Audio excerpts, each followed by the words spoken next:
October this year, as you know, Google is going to launch the Pixel 8 series. One of the most important improvements it leaked out.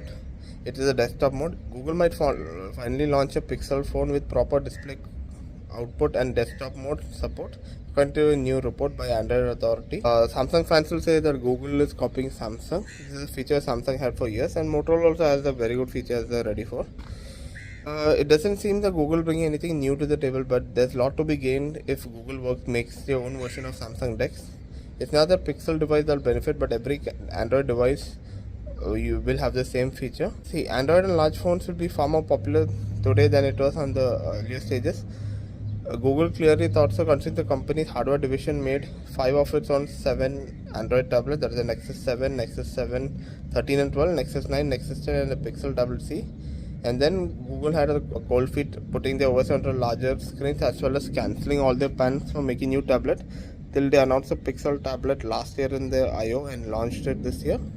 Google rise from the ashes will have no better time than now that they have record high demand for tablets since the pandemic started. Android tablets are back with the bang with Xiaomi Mi Pad series and the Oppo Pad and a OnePlus also entering the field. Samsung was already there, but Samsung was the only Android manufacturer that kept competing with the Apple. After years of work, it seems like Google will be launching a desktop mode which will help them mirror their Pixel UI onto phones, TVs, tablets and all. It's very important that Google has a non-skin implementation of it. It'll look more like Motorola, and maybe Xiaomi other phones can also adopt it. It'll be a great thing for Android tablets as well.